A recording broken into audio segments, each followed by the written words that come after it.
ईमो ने यहाँ पे लूफी को स्टैप करके लटका दिया है। वो एस की डेथ को मॉक करता है कि वो मरीन फोर्ड में कैसे मर गया था। वो साबो को बोलता है कि वो रेवोल्यूशनरी आर्मी में फेम पाने के लिए गया है। इन सभी के साथ में वन पीस चैप्टर 1189 यहाँ पे हमारे सामने फुल्ली ट्रांसलेशन वर्जन में आ चुका है। हम सीधा सीधा चैप्टर को स्टार्ट करते हैं और चैप्टर के कवर पेज में हमें दिखाया जाता है। चैप्टर का टाइटल है king of the world. Cover page में नामी जो है वो 3 बंदर को डांट रही है। वो 3 बंदर हमारे मॉन्स्टर ट्रियो ही है। चैप्टर का फर्स्ट पेज हमें दिखाया जाता है जहाँ पे सेम सीन हमारे सामने है जहाँ पे लास्ट चैप्टर एंड हुआ था। लूफी को यहाँ पे इमो ने स्टैप कर दिया है। वो स्टैप करने के साथ ही उसको पुश करते हुए पेड़ पे लेके जाके ठोक देता है और वो शॉट जो है वो इतना जोर से पुश होता है कि वो पेड़ को चीरते हुए आर पार हो जाता है। और दूसरे सीन में हम लोग देखते हैं उसप को, जो लूफी को सेंस कर लेता है कि लूफी के सामने कुछ तो गलत हुआ है और नामी ये देख के बोलती है कि आखिर में हुआ क्या। तो उसप नामी से पूछता है कि क्या लूफी ठीक है। नामी सुन के बोलती है मेरे को इतना ड्रामा भाई, लूफी कुछ वैसे भी हो ही नहीं सकता, वो तो इतना स्ट्रॉन्ग है। जिनमें जो है सुन के बोलता है कि नामी उसको हल्के मतलब उसने लोकी को डिफीट करके रखा है। तो लोकी यहाँ पे बोलता है कि भाई मैं अभी डिफीट नहीं हूँ, मेरे को क्यों बोल रहा है कि डिफीट हो गया। तो जिनमें यहाँ पे एक और चीज बोलते हैं कि यहाँ पे कोई डाउट नहीं है कि लूफी यहाँ पे डिफीट आके वीक हो गई है। हम लोग दूसरे सीन में देखते हैं कि ब्रूक और फ्रैंकी जहाँ पे है, जहाँ पे गानको भी है। तो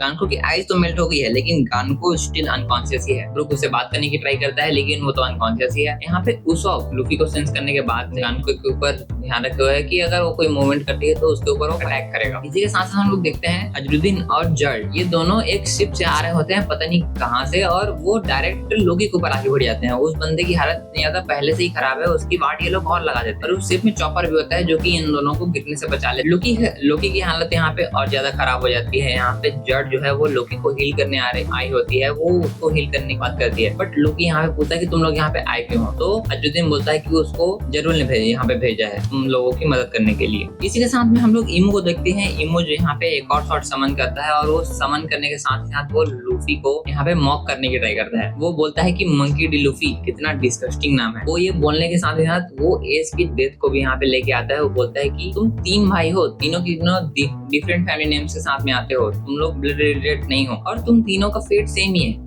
एक बंदा मरीज के हाथों मर गया, एक मेरे हाथों मरने वाला है और तीसरा बंदा वो रिवॉल्यूशनरी आर्मी में चला गया फेम पाने के लिए। ये करके वो लूफी को मॉक कर रहा है। लूफी यहाँ पे ये सब सुन ही रहा है, वो स्टिल देख रहा है। वो बंदा अनकॉन्शियस नहीं हुआ है, वो कुछ कर नहीं पाता है, वो यहाँ पे हेल्पलेस है। ये बोलने के साथ साथ वो शॉर्ट को लेके लूफी के ऊपर डायरेक्ट टैप कर देता है और वो शॉर्ट भी पेड़ को चीरते हुए आर पार हो जाती है और लूफी की यहाँ पे हालत बहुत ज्यादा खराब है। शॉर्ट का हमें नाम बताया जाता है डिवाइन सी ब्लेड। इसी के साथ साथ हम लोग लोकी को देखते हैं। लोकी यहाँ पे एक और फ्लैशबैक में चला जाता है जहाँ पे अजुद्दीन, गबान और लोकी 4 लोग हैं। तो यहाँ पे वही वाला सीन, ये सीन वही वाला है जहाँ पे हराल्ड मर चुका है और वो लोकी जो है वो इमो से बदला लेने की बात कर रहा है। लेकिन यहाँ पे सैंक्स उससे बोलता है कि अभी बदला लेने का टाइम नहीं है, बदला बाद में लेंगे लेकिन अभी प्रिपेयर करने का टाइम है। ये वो लोकी को समझा रहा होता है लेकिन लोकी यहाँ पे स्टिल बोलता है कि भाई मेरे को मेरे बाप का बदला लेना है, मेरे आदमियों का बदला लेना है जो कि यहाँ पे मारे गए। सैंक्स यहाँ पे बोलता है कि तुम्हें आखिर में लगता है कि तुम्हारा एनिमी है कौन। तो लोकी यहाँ पे बोलता है कि वर्ल्ड गवर्नमेंट। तो सैंक्स यहाँ पे फिर बताता है कि सभी को जिसने अभी तक कंट्रोल किया है, जो सभी को मैनिपुलेट करते आ रहा है, वो सिर्फ एक ही बंदा है, वो है किंग ऑफ द वर्ल्ड। ये बोलने के साथ साथ जरूर जो है वो शॉक हो जाता है कि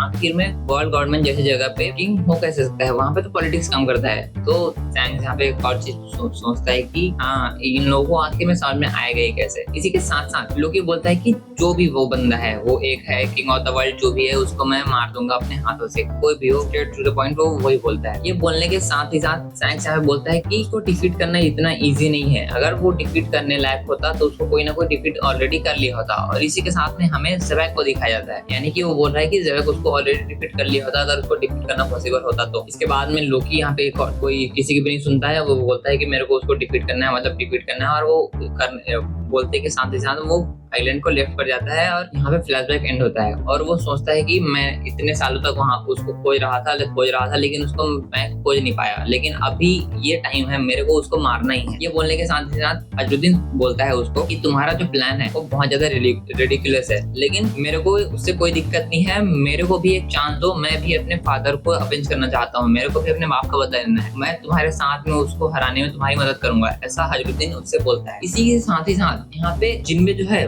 वो बोलता है कि ये कुछ मैच नहीं हुआ, ऐसा वो सोच रहा है कि अगर यहाँ पे किंग है तो यहाँ पे गोरोसे का काम है क्या। इसी के साथ ही हम लोग देखते हैं यहाँ पे रग्नीर कुछ करने की ट्राई कर रहा है, वो कुछ कर रहा है, ऑब्वियसली वो एनिमल है तो उसकी जो लैंग्वेज है वो सबको समझ नहीं आ रहा है। यहाँ पे चॉपर उसको एक्सप्लेन करके बताता है कि वो बोल रहा है कि वो जो जिस वुमन को तुम उठाने की ट्राई कर रहे हो वो बहुत ज्यादा डेंजरस है, वो ब्रूक को बोल रहा है। इसी के साथ साथ ब्रूक यहाँ पे बोलता है कि ये जो बंदी है ये मेरी बेटी जैसी है, ये मेरे को पता है कि ये बहुत ज्यादा डेंजरस है, बट ये खुद से कुछ चीज नहीं कर रही, तो कोई और कंट्रोल कर रहा था। इससे जिसने भी काम करवाया उसने कंट्रोल करके करवाया, ये वो रग्नीर को समझाता है। रग्नीर यहाँ पे शॉक हो जाता है कि भाई ये स्केलेटन है और नॉर्मल है, ये दोनों आखिर में ये उसकी बेटी हो कैसे सकती है, कंफ्यूज है। इसी के साथ हमें रॉबिन को दिखाया जाता है। रॉबिन यहाँ पे आती है और बोलती है कि चॉपर मेरे को तुम्हारा लाइब्रेरी में जरूरत है, ऐसा वो चॉपर को बोलती है। इसी के साथ हम लोग ईमू को दोबारा देखते हैं। ईमू एक और वेपन को समन करता है और उस वेपन वो एक एक्स जैसा है, उस एक्स का नाम है जाइगेंटियन एक्स। इसी के साथ वो लूफी को बोलता है कि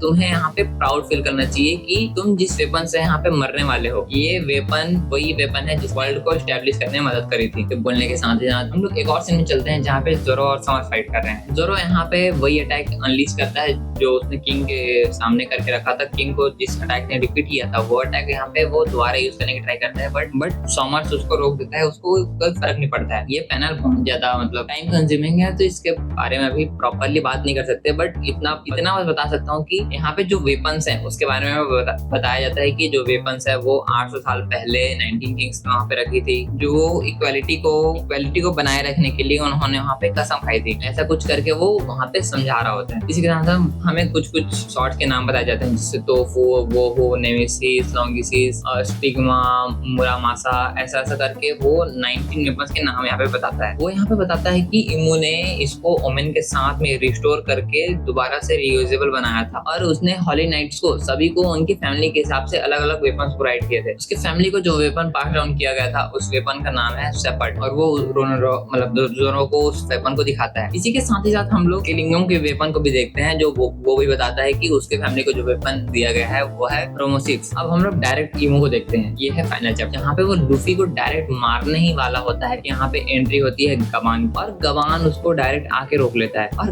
गवान भाई यहाँ पे हंस रहा है, जैसे कि हमें पहले से बताया कि जो पावरफुल लोग है वो कैसे हंसते हैं, वो बंदा उसको हंस रहा है, वो पता नहीं भाई उसकी स्माइल कुछ अलग ही स्माइल है। इसी के साथ साथ एडिटर हमें बताता है the left hand man of the pirate king इंटर्स the battlefield. भाई अगले वीक ब्रेक है। चैप्टर बहुत ही ज्यादा लंबा था, अगर एक लाइन को अगर बताया जाए तो भाई ये आधे घंटे में कवर नहीं हो पाएगा, इसलिए मैंने जल्दी में बताया है और कुछ चीजों को स्किप कर दिया है जो कि जाने लायक नहीं थी, तो उसको जानना नहीं जानना कोई उतना दिक्कत वाला बात नहीं है। चैप्टर से रिलेटेड कुछ क्वेरीज में और कोई चीजें और आती है तो मैं उसके ऊपर अलग से वीडियो बनाऊंगा और प्रेडिक्शन वीडियोस भी बनाएंगे अगर टाइम मिलेगा तो।